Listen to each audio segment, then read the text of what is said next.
Well, everybody saw Alex's email that he's tonight, he needs some guidance on what we're going to do. So mostly it'll be council discussing it. And then if we got any questions, I know Alex is on board, and I think Chief Franks is here, and I'm sure some other staff are on. Let's see, Karen's here. Oh, Lynn's here, Ashley's here, Marcia, Brian. Okay. Mayor, with your permission, at some point in the meeting, I'd like to give Karen a couple minutes. There's an insurance issue that has kind of popped up on us, and we'd like to kind of bring it to your attention, not to discuss it completely and fully, but to at least put it on the notable items list and give y'all some context behind it. All right, well, let's do that first. Okay. Great. Marcia, do you mind pulling up that PowerPoint? And Karen, do you mind kind of sharing us kind of what you found in your exit interviews and stay interviews about insurance? Sure. Thank you.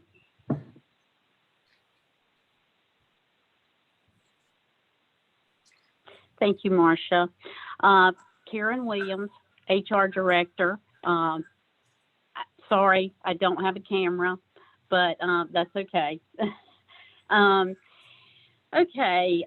We put in some effort on doing some research on with the insurance renewal this year, and the reason for that, if you'll go to the next, we put in an implementation on stay and exit interviews. Just getting feedback, from staff as to the positive and the negative. We have found with that the common feedback that we're getting with this is the cost of our dependent health insurance coverage.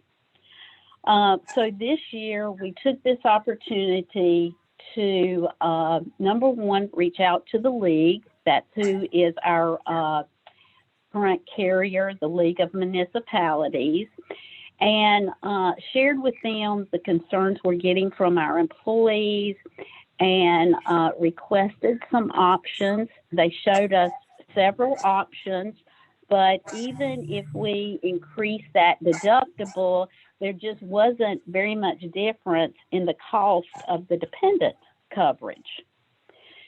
So we reached out to Cypress Benefit Solutions, and what they did is they reached out to several of the major health insurance carriers. And Cigna came back with what we feel is the best option. Now, the plan structure is the same that we have now. So for our employees, the plan would not change. With this plan, there would be a 6% increase with the employee-only coverage, which is right at $19,000 more for the new year. But in going back and looking at our staff, we have about 20% that cover children. And with this plan, it would reduce their cost, 47%. The biggest reason for that is with Cigna, the cost for a child is the same as children. So that in itself reduces that rate tremendously. On the next slide, basically what we're doing is we're showing you what the rates are. Right now, $640 for employee. This plan would go up $39 per employee. But if an employee was covering their spouse, the reduction in that rate is $72. A child is reduced $49. Children, $244. And that's where most of our employees are covering dependents. They have more than one child. and family is a reduction of $73. So that $244 a month, that's huge in my opinion. And we did reach out to surrounding towns, and yes, you know, our rates are high. So we're doing this in an effort to retain staff here. Right now, we have a young police department. I think you can see the value in, you know, you bring an officer in, you train him. As he gets settled in his career, he starts a family, and then the worst thing that could happen is he leaves, you know, not because he doesn't like working for the town of Stallings, but in some cases you can't afford it. You know, when you've got other towns that are, you know, either rates are lower or maybe they're helping with that dependent care. So what we're looking at is, of course, you know, we can stay with the plan, you know, we have right now. You know, it didn't go up this year. We can stay with the plan and look at allocating a percent to go for that dependent care coverage, those that have picked up that. Or we can move to Cigna and, you know, provide that cost relief for that dependent coverage, but it would cost an additional, the exact amount is $18,720 a year. Do you have any questions? Can we go back to the summary slide? Yeah, there we go. Thanks. Okay. Yes. So I'm blown away by the family cost. A guy has a husband and a wife and has children, and he's going to pay $1,209 a month from Cigna, $1,282 from Yes. the league. I mean, that's almost stealing, in my opinion. So,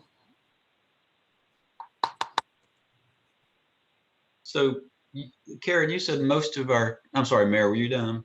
yeah, I'm looking at the employee plus children. I mean, it's almost a no-brainer. Yeah, that's what I was going to ask Karen. I thought you said that most of our employees are in that employee plus children category, but is that right? Because another spouse is working if they have a spouse. Yes, absolutely. Yes. And the spouse, That's where most of our coverage. Yeah. right, spouse has a different coverage. Yeah. Well, Yes.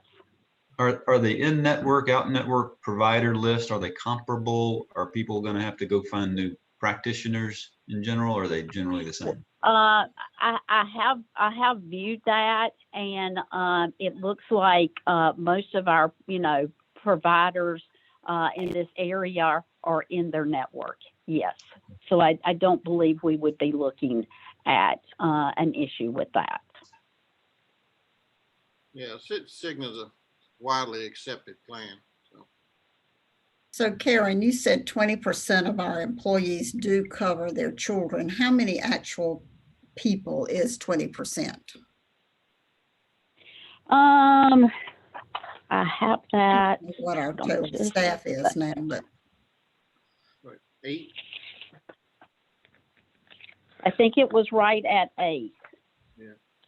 Of course. it's about a little over 2,000 a person to cover them under Cigna.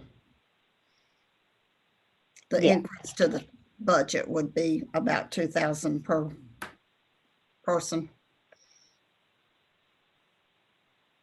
Well, 2.5, I guess. I don't, my calculator. It is, excuse me. 19,000 more to cover 8 people is the point I'm making. Right. Well, I agree with you. I agree with you, but I think we do have to look at future also. That's how many we have presently.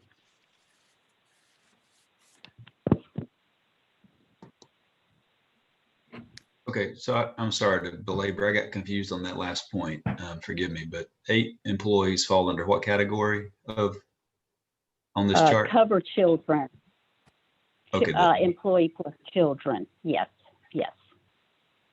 and then in general, well, yeah, I haven't thought about it through that lens, but we have cost savings for other categories as too, except for a Absolutely. price increase. And by the way, the red is confusing me. Not that I can't see the minus sign, but typically I see red as a negative. So, and green is positive. But that's an increase to that employee of $39. And but there are more than 8 people benefiting from the $19,000 increase, right? I got confused by that. Well, the plan would stay the same. It could benefit all the employees. I think you have to look at it. We have 8 employees now that are picking up dependents. Well, I mean, not a lot of people can afford $515 a month. So if we change the plan, you know, we may have more people that pick up coverage for their children because now it's more affordable. And this come out of keeping or retaining the best employees and also acquiring the best employees, right? I mean, this is kind Absolutely. of a, okay. Absolutely. I think, yes, that employees are covered 100%. That's huge. But let's face it, a lot of people that, you know, are working and they have children, one of you have to cover those children on your insurance. And like I said, we have done a survey, you know, surrounding towns. You know, some of them are helping with dependent coverage.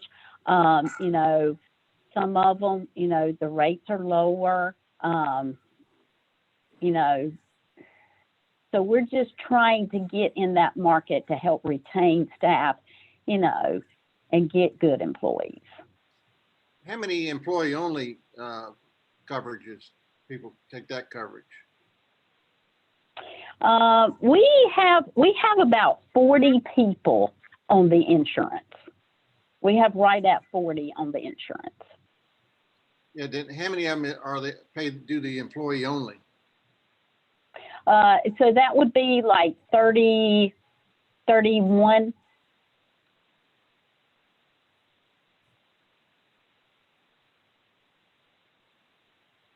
Because we have 8 that have, you know, other, you know, we have 8 that have dependent coverage also.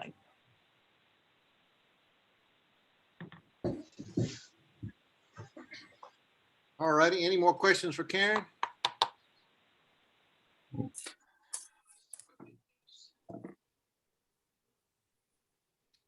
All righty. Karen, can you send this out or send it to Alex, or you send it out to the council so we can have it? Absolutely. All right. Thank you, ma'am.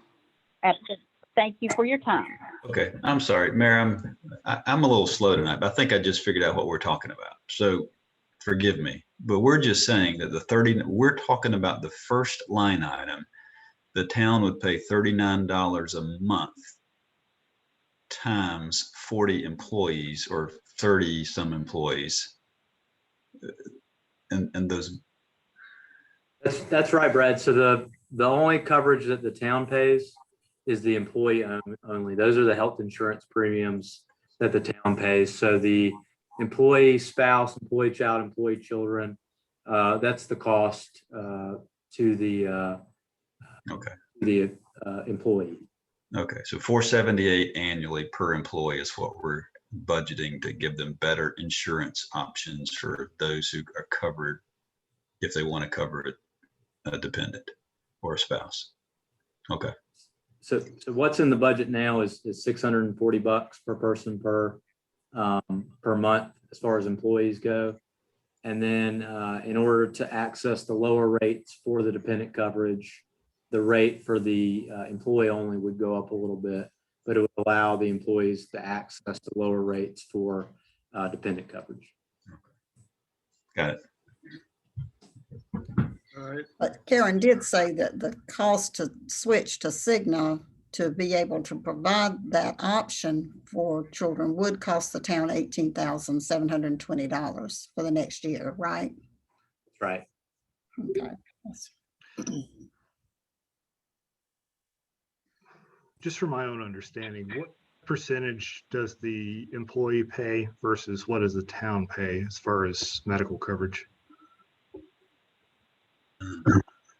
The town pays 100% of insurance premiums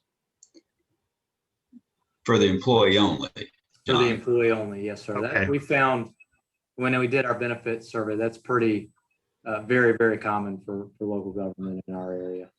Gotcha. So in the NCLM current renewal rates, the employee is only paying the delta between the employee only coverage and whatever coverage they select.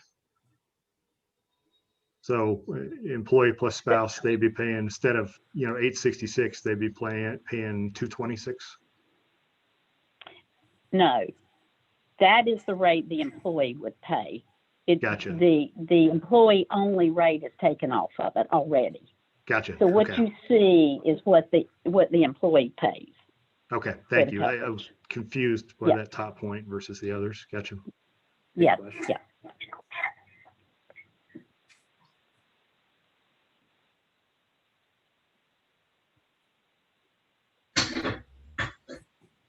All right. Any other questions for Alex or Karen? All righty. Appreciate it, Karen. Mayor, appreciate y'all granting us that opportunity. Mayor, I think last time we talked about a couple scenarios and Marcia's come up with some analysis. And so I believe we had sent it out to y'all at the end of last week, and happy to kind of go through that. It'd be helpful if it would be helpful.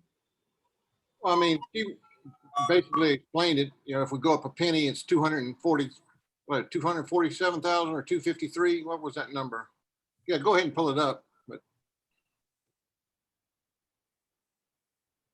Okay, I've sent this presentation out, and there it is. Yeah. the thing that I really wanted to stress when I sent it to you, really was the effect on the citizens and then the town. How does it affect the citizen? How does it affect the town's revenue? And these small incremental changes do affect the town significantly, while the impact on the citizen, it doesn't look like it's quite as onerous, I think. I used the 200 at the top. I used the $247,000 house value, which we had the economic development people from Union County come in, and they gave us that number. So I used that as my starting base. And then I looked at the town of Stallings, the assessed value for the entire county. It was 1.929 million, and it went up 31.2%. So on an average, I thought, okay, I'm going to increase the home value 31.2%, which would bring it to that 324,064.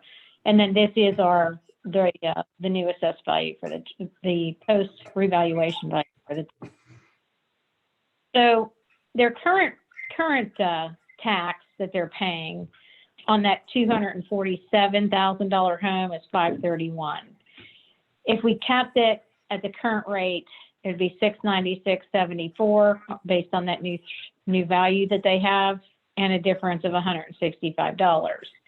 But you can see that even if we pick some rates in between, the revenue neutral rate, $6.90, that's really the increase if we just, if we went to that. And that really is, I don't think that can buy you a lunch at McDonald's unless you get the special at this point.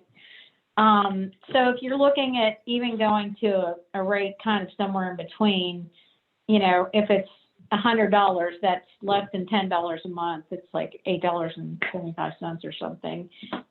These aren't values that a homeowner couldn't absorb based on the value of their home. And that's kind of where I wanted to point this and show that it really, no matter which rate we pick in between, it's not or if we stick with the revenue neutral rate, those aren't numbers that are outlandish.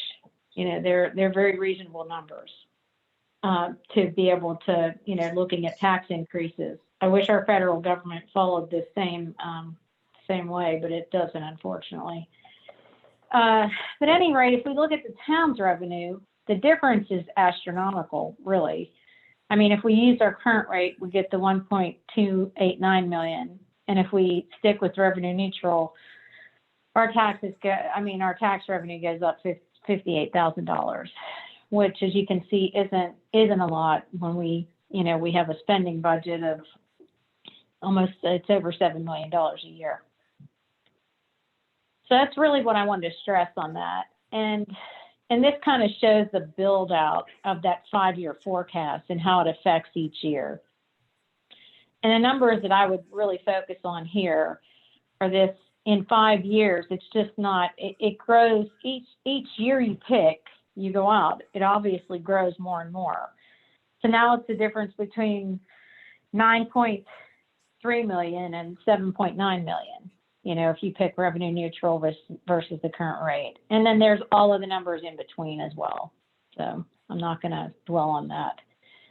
The things that I said here, if we pick that revenue neutral rate, the highest we get to is 7.9 million, which, is slightly above, the lowest rate that we get here if we did added 3 cents to the revenue neutral rate.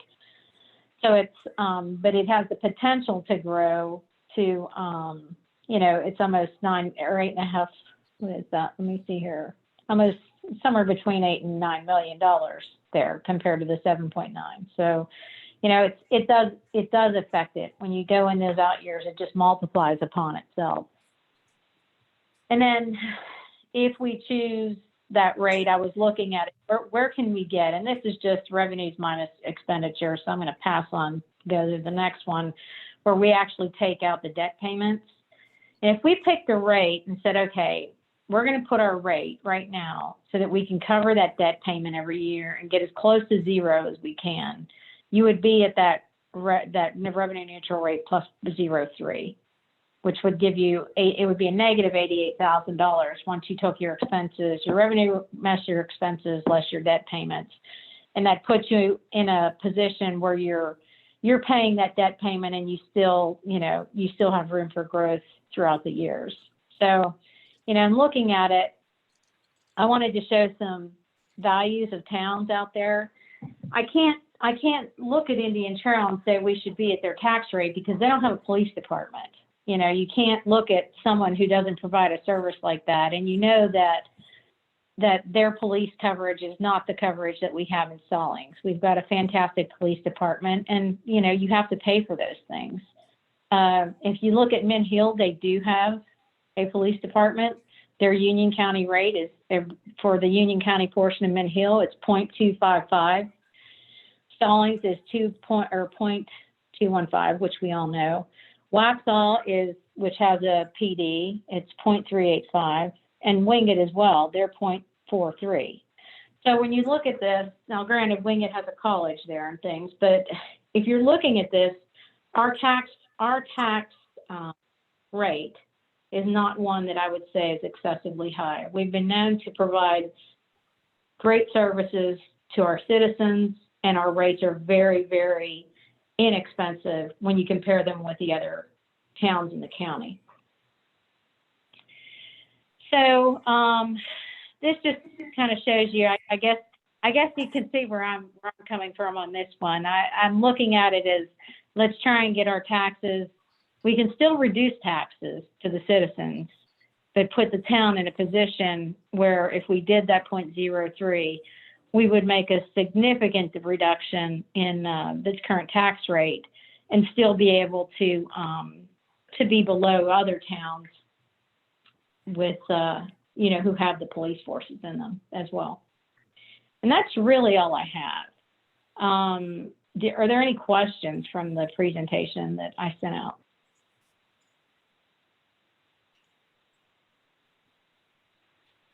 If you could put back, Marcia, I had one. I left you a voicemail today, but I'm not sure I might left in the wrong spot. But what was the formula to stay definitionally revenue neutral? There's a factor that you can add for growth. What is our growth factor? I believe it was 1.4. I'd have to That's- pull that. That's right, Marcia. Okay, thank you. can you go back to the first slide, Marcia? That's the one, yeah, that I like to look at.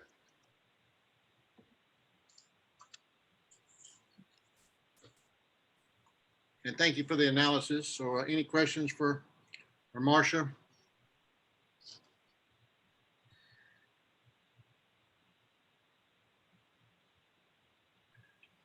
So two ways we can do this tonight. We've done it several different ways over the years that I've been on council. We can go, we can set a rate at what the council wants, or you can go instruct the manager that, with that rate, this is the amount we're going to spend, and then goes back and reworks his budget, or he gets what he needs, or we go line by line. We now, believe it or not, we used to do that, and that was a lot of meetings. So, and I know Linda remembers those meetings well, but I don't like going through and looking at the phone bill and seeing if that's enough. I like to trust staff on things like that.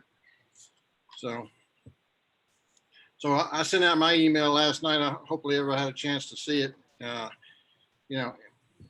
If we didn't have the reevaluation, would our rate stay the same at 21.5?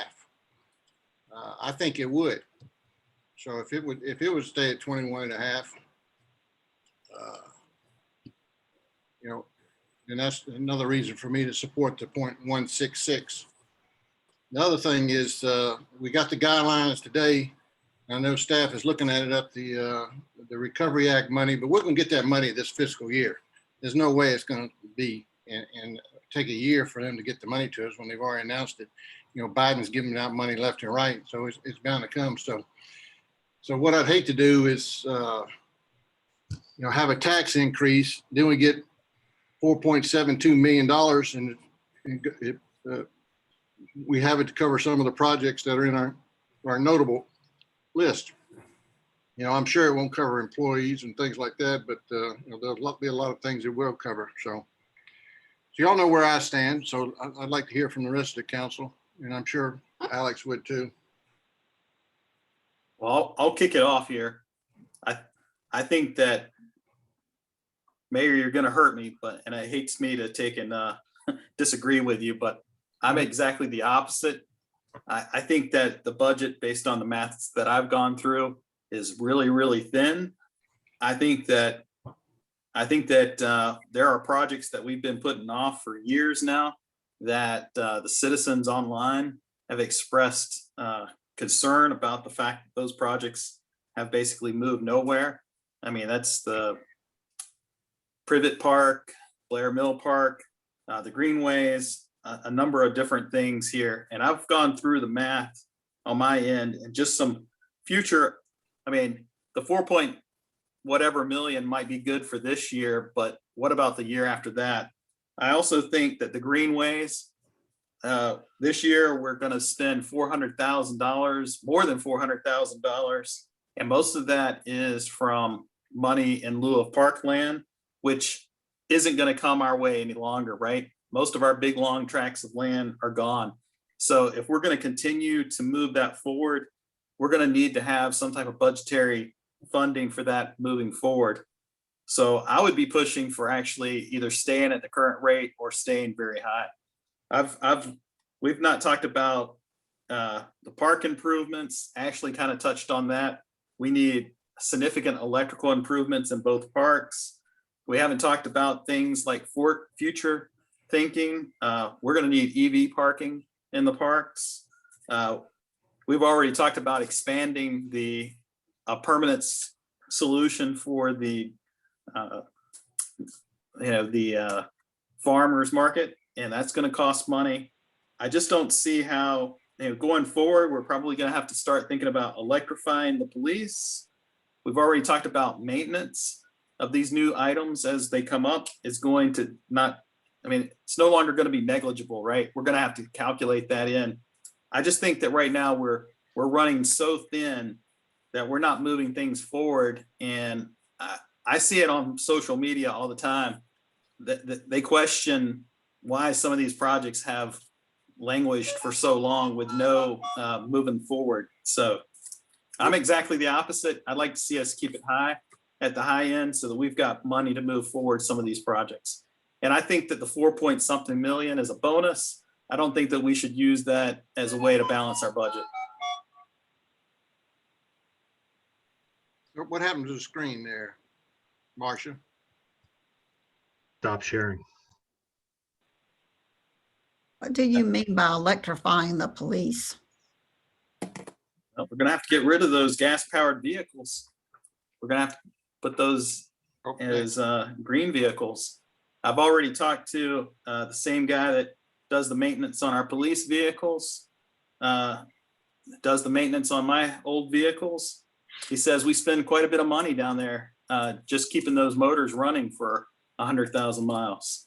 So I foresee that within the next couple of years, we're going to need to swap out to newer vehicles.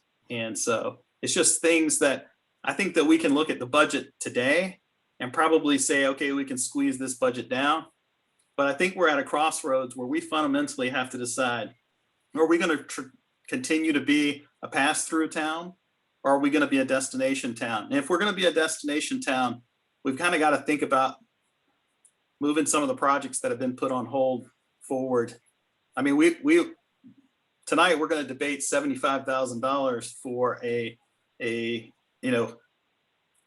partnership to move our downtown, and we're throwing around $1 million numbers here. And I just think that if we cut ourselves down too much, we'll just be sustaining the town that we have. We won't have a budget that will allow us to expand and really move forward into the future, really. That's my thoughts. Well, and Stephen, I love debate, and so you'll never hurt my feelings by having a different opinion. So feel free to express your opinion. So I just want to make that clear. Yeah, I didn't mean it quite like that there. Normally you and I are on the same page. So I was kind of. No problem. Alex loves to hear it. Staff needs to hear it, and the rest of the council needs to hear it. So appreciate your input and your thought. I could tell you put a lot of thought and analysis into it. So thank you.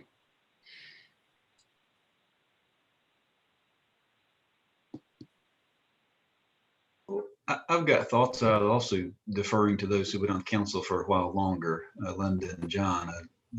I'm happy to share my thoughts, but I'd love to hear y'all's as well.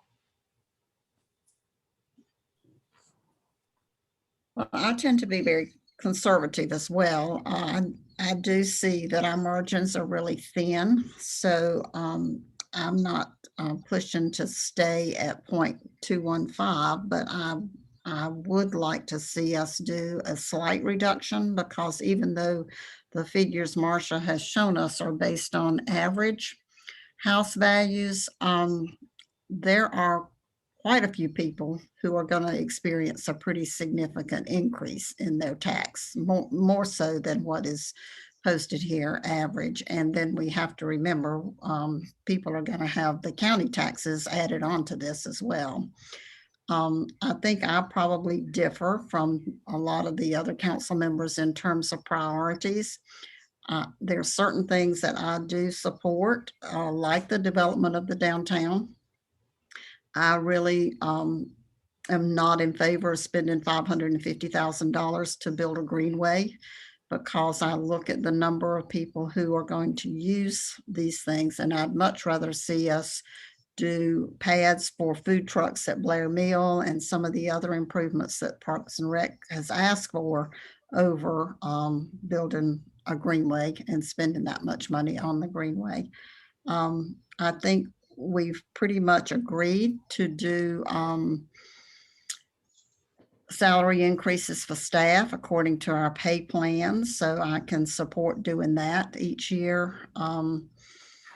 I don't want to see us growing staff tremendously, but I also realize some of our staff is pretty stretched, particularly for maintenance and some of the park staff. So I guess I would support possibly some increase there.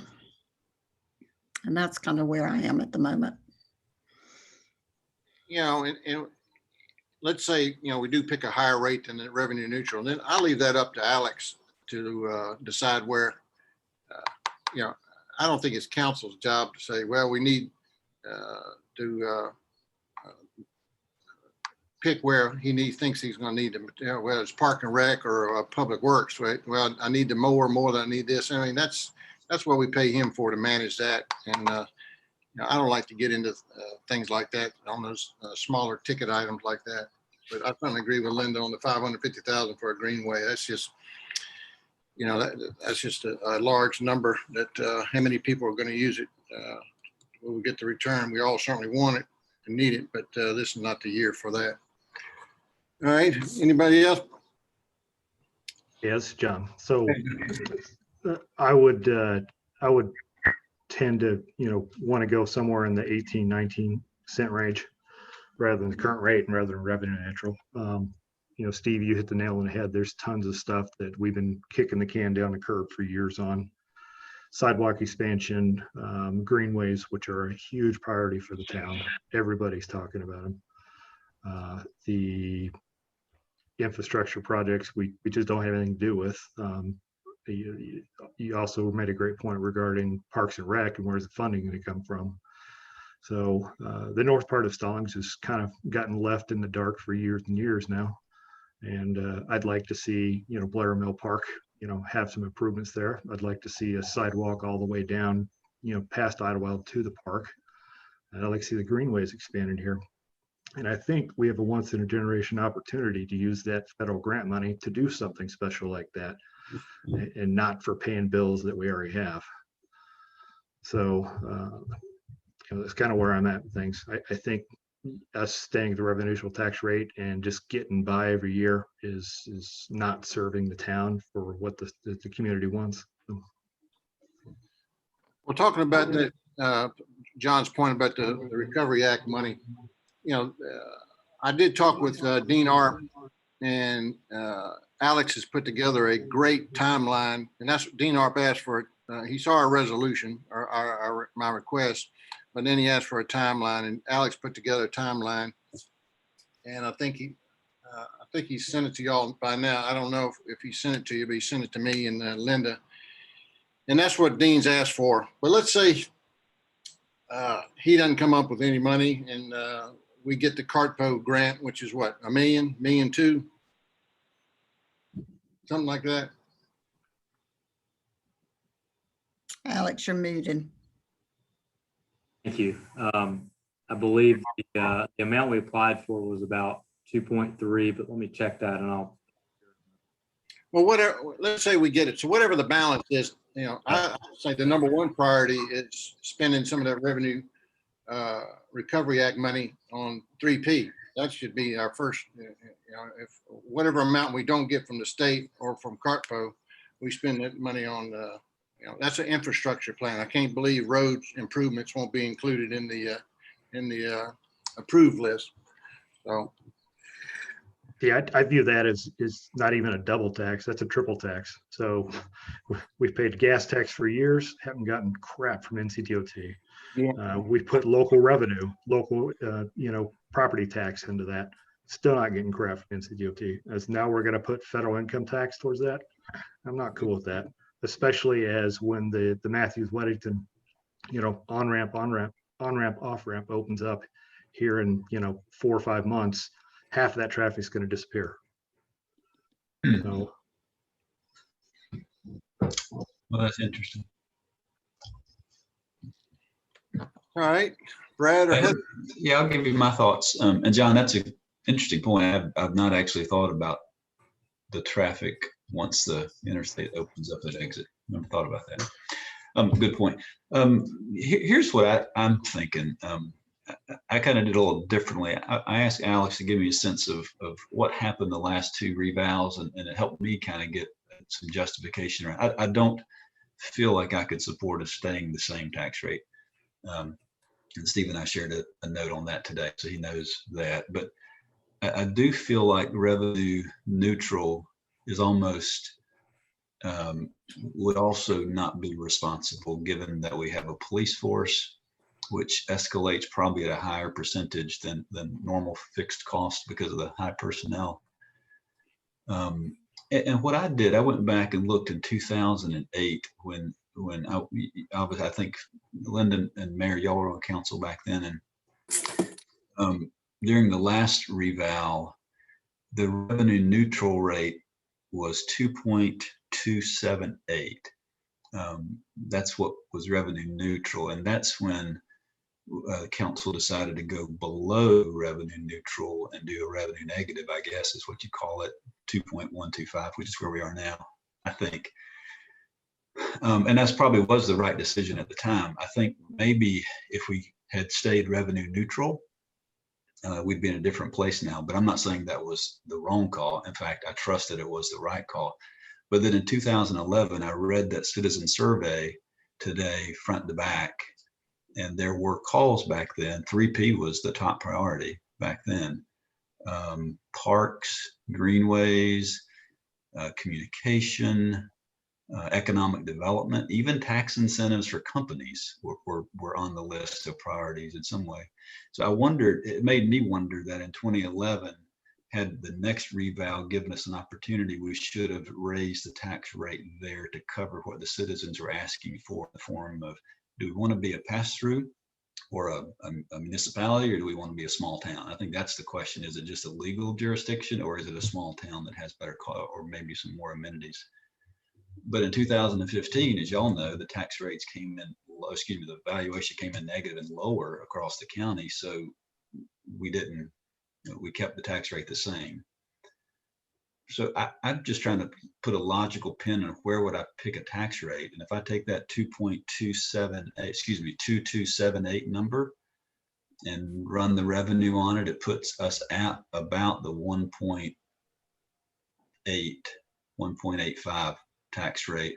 And that may not make sense to most of y'all. And I just sort of the way my mind thinks, I think we maybe cut taxes back in 2008, and it was probably timing was great because the recession was soon to be upon us. But I wondered if we heard from citizens in 2011 and this didn't have an opportunity to adjust the tax rate to build those amenities they're asking for. So I'm sort of leaning toward where I think Linda is, maybe where John is, in the 1.8 to 1.9 range. And I sort of went through the notable items and selected the ones I would choose, but we can talk about that specifically later. So. All right, thank you, Brad. Heather, I know you're not feeling well, but did you have any thoughts? Not too many, but I did really agree with Linda, and agreed with a lot of what she said. So I would like to just go with what the majority is for. I don't have a strong opinion on any of it. All right.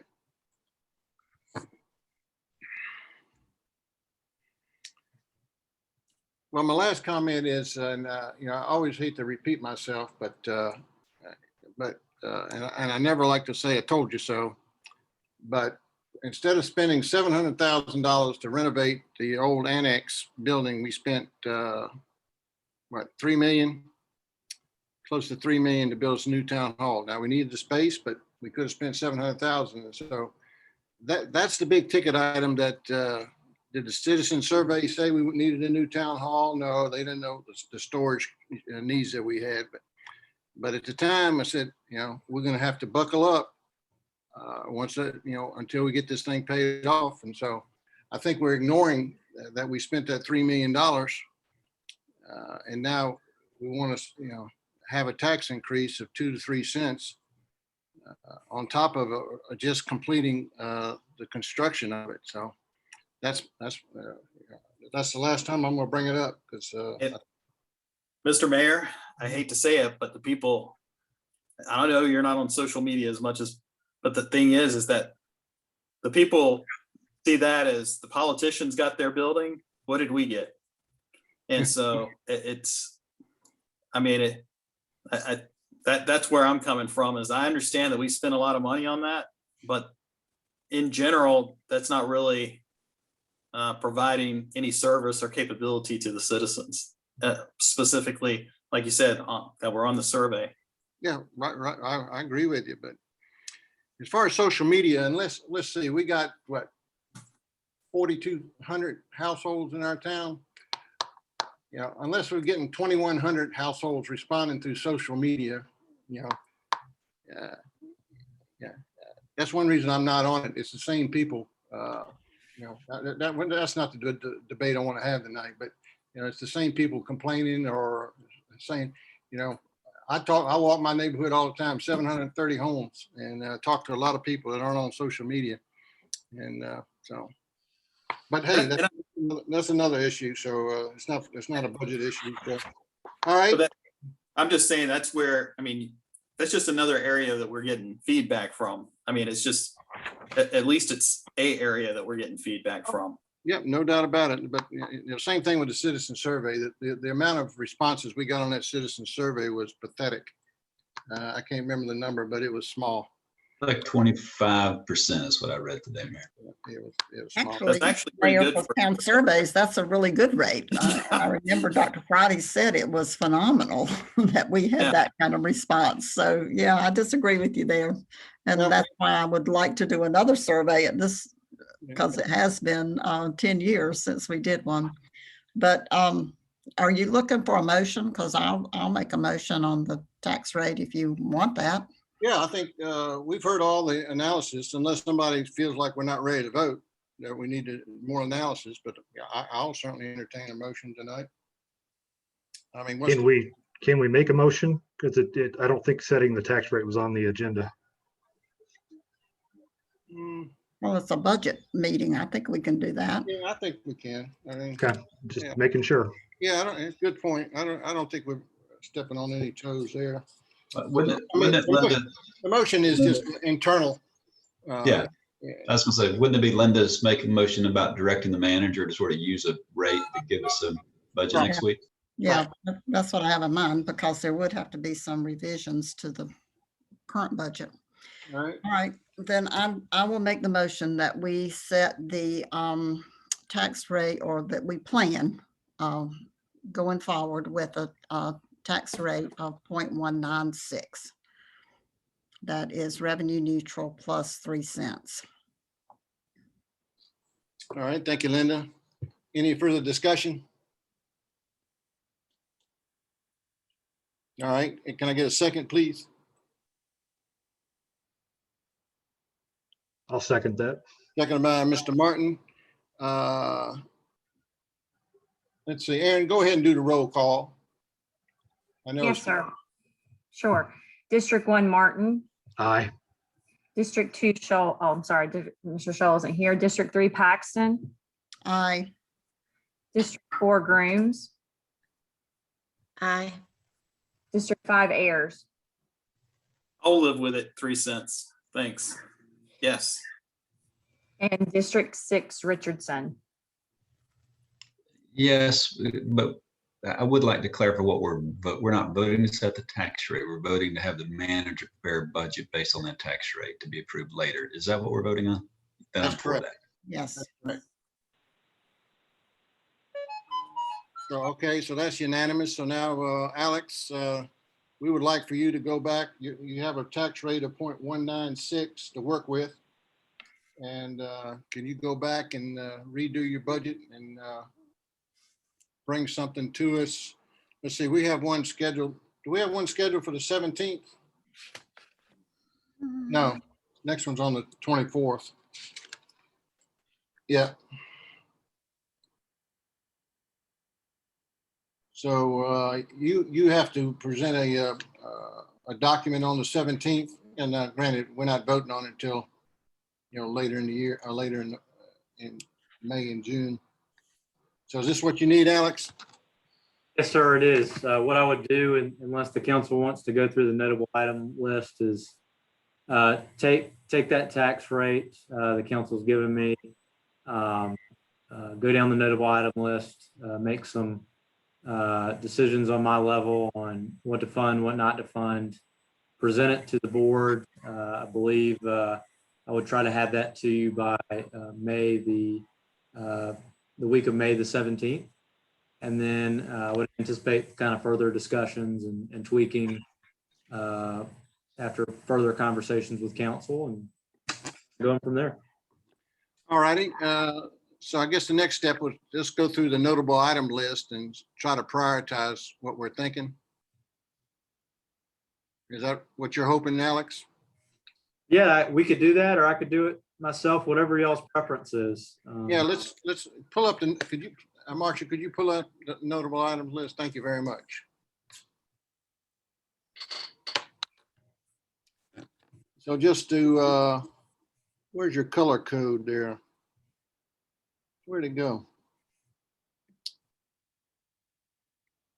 I think Okay. she said the red is what is not funded. The green is what's in the budget. Is that right? Right, there it is. Yeah. Yeah. Yes, it's on the bottom of the second page. I apologize. All right. No, that's all right. That We'll makes go sense. to her. Okay.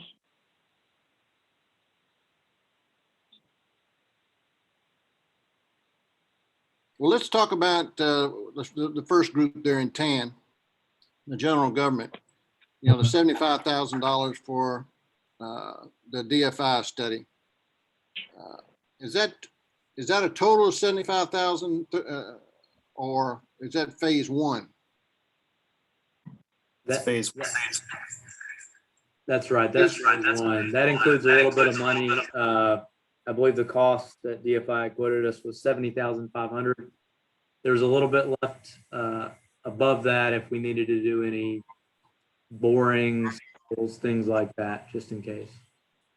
So the second phase, so phase two, as they've also presented to us, is that another 75,000?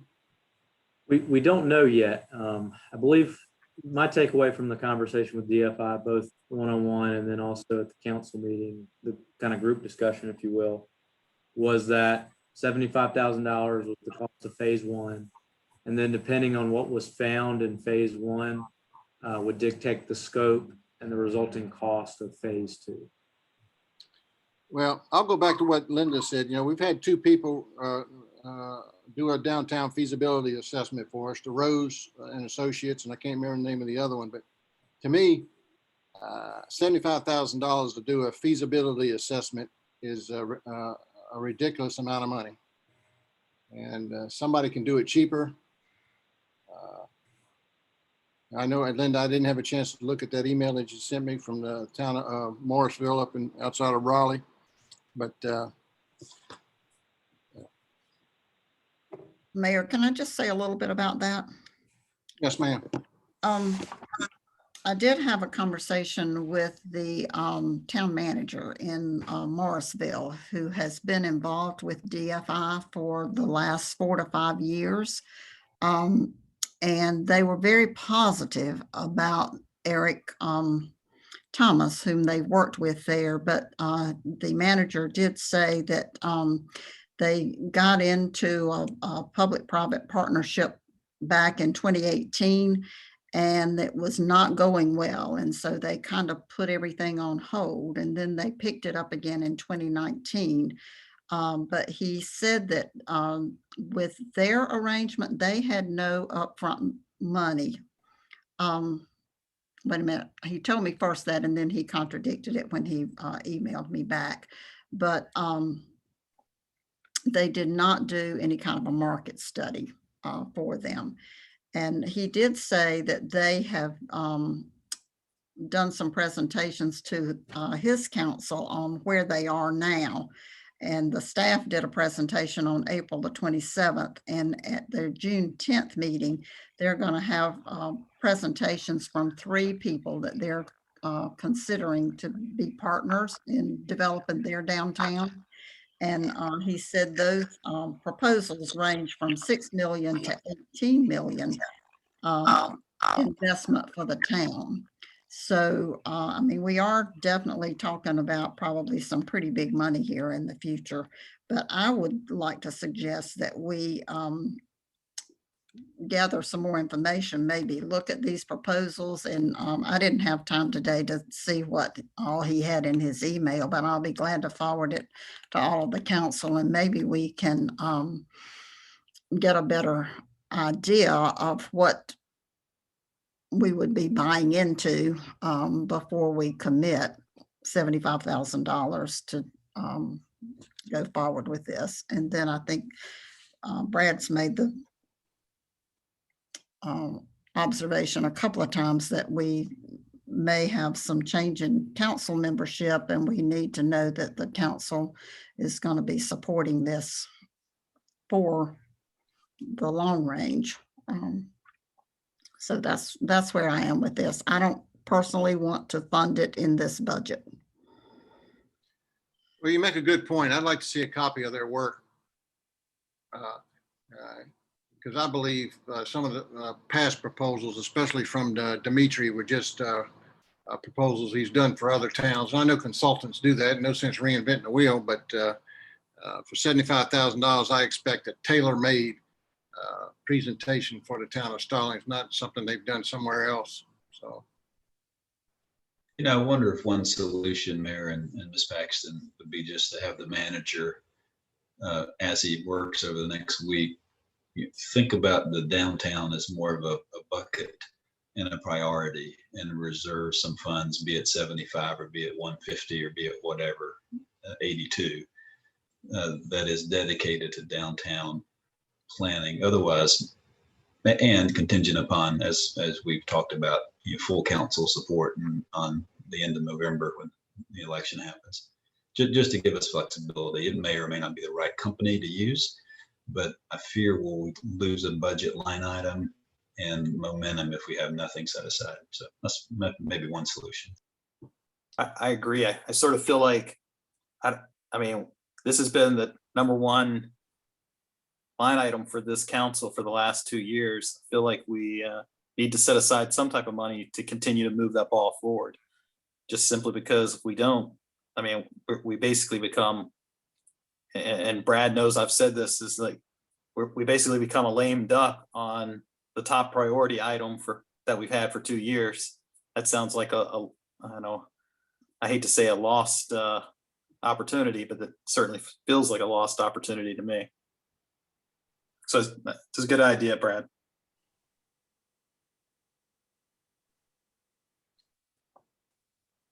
all righty.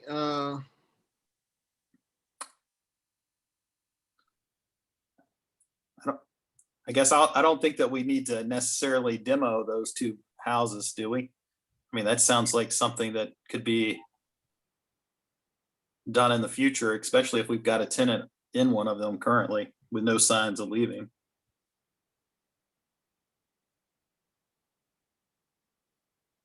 All right, well, let's do it this way. The health insurance renewal. Does anybody not support that? That 18,000? And so I assume that we have 100% support of taking the recommendation from staff of going to Cigna. And I certainly support that. But of the other ones that are in TAN, which would be the top priority for this year?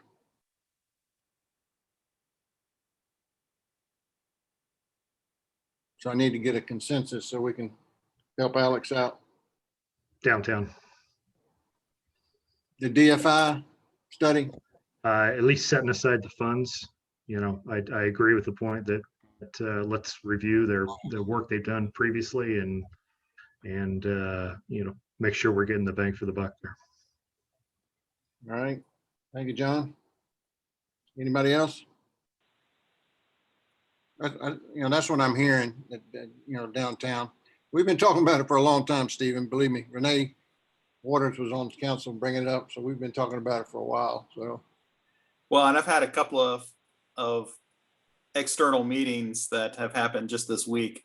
And that's, that was a big topic to talk about as far as expanding the downtown. I guess of these line items in TAN, I mean, I also feel like we've started this work on an economic development I don't know if about a contractor, but it still feels like there needs, there's potentially some money that's going to need to be spent there over the course of the next year. I don't know what the right answer is there. Well, why don't we do this? Why don't we ask Alex to set aside $100,000 for downtown feasibility assessment with the economic development part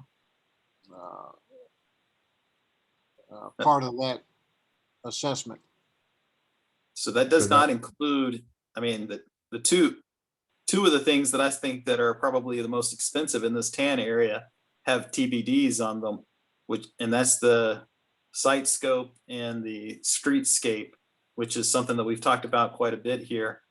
I mean, $100,000 doesn't leave us hardly any money really to dedicate to those two. So just something to think about.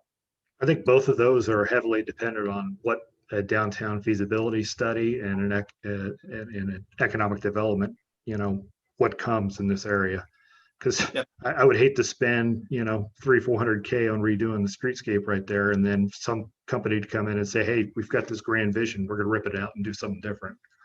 So I thought there was I don't disagree with you, John, but I thought that there was like some pieces that we were going to have to address regardless. Like, I thought that, I mean, keep me honest here, Alex, but I think I thought I saw like 1.2 million just to make way for certain pieces of the infrastructure, either the power lines and things out of the way so that we could even think about having a downtown streetscape. Those type of things to me seem like there's opportunity there regardless of how we might go into the future. I mean, Sure. So burying the power lines would likely be a 7-figure cost. And certainly from an aesthetic design standpoint would definitely be preferable. But you don't have to bury the power lines to build a streetscape. It is possible to kind of keep the streetscape and keep the utilities upright. the other thought of there is NCDOT still has to sign off on anything we come up with. So who knows when that'll occur. So I think I'd be okay pushing that out a year.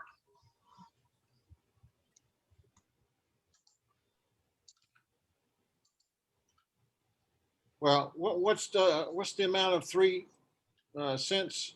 What was it? 500,000? roughly 750,000. 3 cents, 810. There you go. Yeah.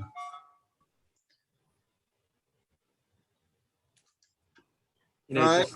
just listening out loud, I think what I'm hearing is the board, and correct me where I'm wrong, prioritizes downtown, prioritizes economic development. I think we're trending along the lines of what the council's priorities are, right? And then also, obviously wants to make sure that operations can continue, without suffering and be sustainable. Those are kind of the 3 big things I've heard thus far, and would certainly ask and invite anyone to correct me if what I stated is incorrect. So we got 810,000. So you put 100,000 towards downtown and economic development and 18,000. So now we got 692,000, and we got a long way to go. So. All the ones in police department in green, so they're good to go. 200,000 for gateway signage. I know y'all keep tired of me being a broken record, but I've said that from day one. Somebody's hosing us for $200,000 to put up a sign. We're not asking. Hey, look, that's as cheap as I can make it. That's as cheap as I can make it. We're not And I want cash, Alex, cash, man. Yeah, we're not putting up a sign to Disney World. We're putting up a sign to come to Stallings, I tell you. It's going to be neon and it's going to be big and it's going to be bold. I mean, I want you to think Vegas when you drive through this sign. I just think some of these companies see it's a municipality and they just pad the budget by 50%, knowing you know, you got guaranteed, you know, your sales are guaranteed every year. It's not like you're gonna have a down year. My sales tax might be a little bit less, but property taxes are gonna be the same, so. But hey, I'll leave it up to the council if they want to spend 200 grand to, When is that roundabout actually supposed to be complete? I mean, Alex? they Hey, haven't even Steve. started it. no. Hey, Stephen, Alex, I believe it destined, or the plan is to complete it by the time the hospital is scheduled to open, which So I mean, that's fourth quarter this year. Yes. They said December, but yeah, I'd say December, Q1 of next year, potentially. So I mean, so we wouldn't be ready to, I mean, obviously there's design and then there's implementation. But I mean, we wouldn't be at an implementation phase for this gateway signage until,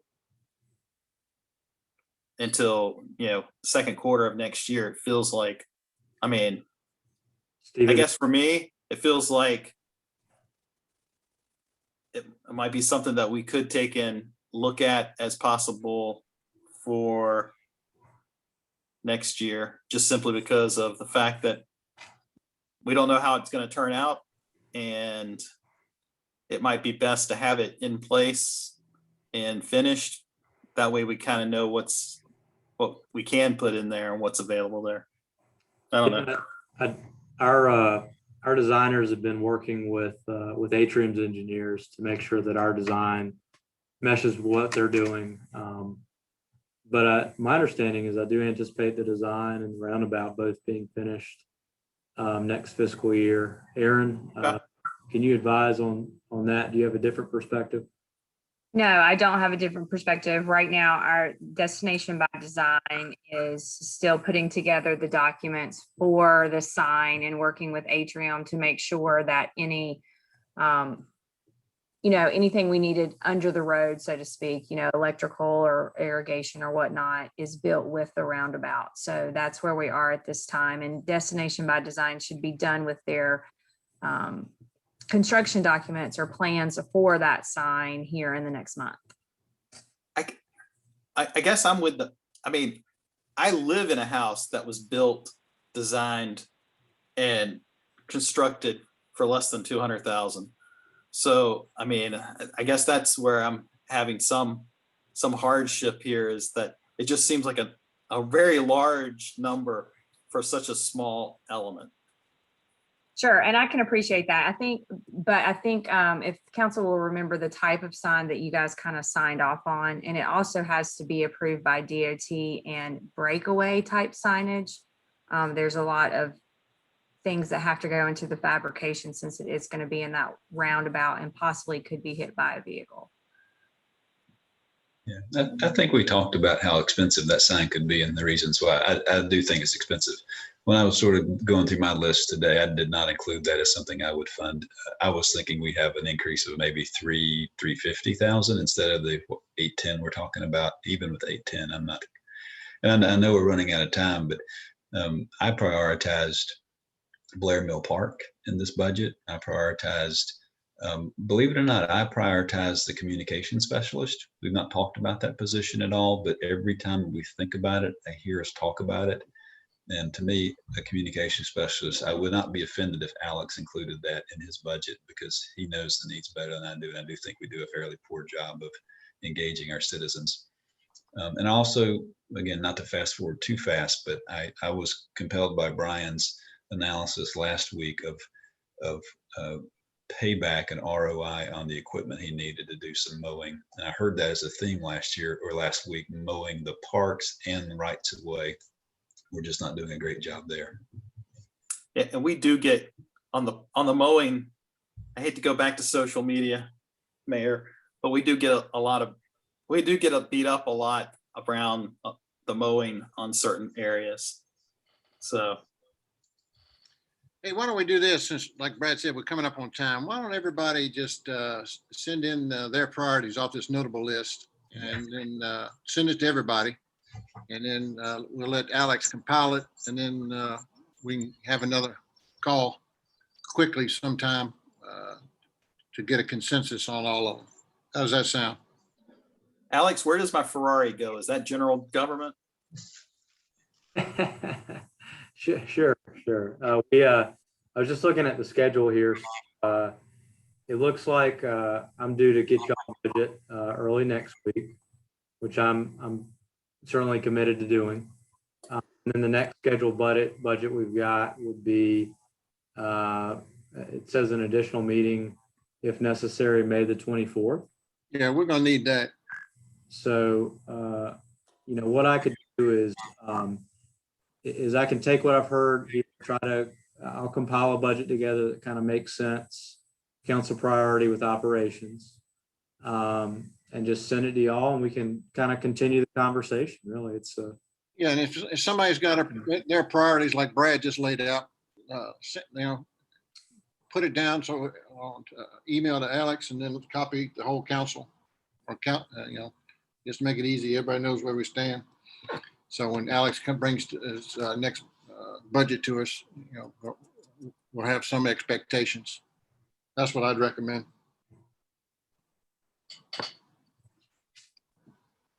all right. Well, that was very helpful, y'all. We'll just plan on for it's May the 24th at 5:30. Plan on having that additional meeting, if everybody's okay with that. Yeah, I mean, that's been in the schedule, and we make, if we have to have a quick call before then, we will. So, all right. Any other? So just to be clear, Mayor, you're asking for us to go through the notable items list to Right. identify priorities? Yes, ma'am.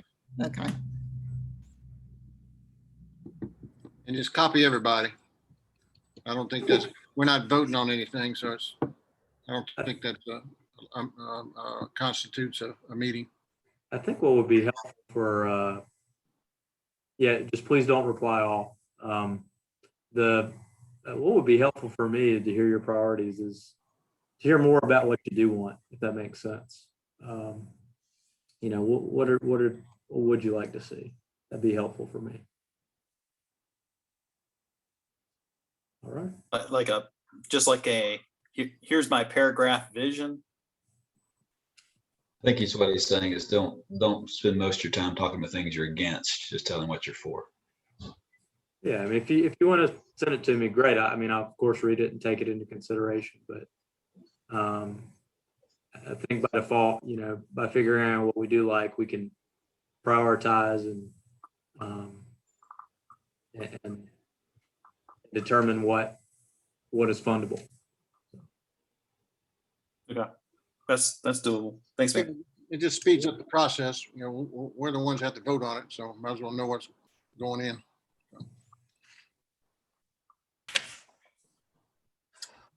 All righty. Anything else, council? Nope. Motion to adjourn. Motion to adjourn by Brad, second by Me. Stephen. All in favor, say aye. Aye. Aye. All opposed? All right. See y'all in 20 minutes, 15. All right. Okay. Everyone.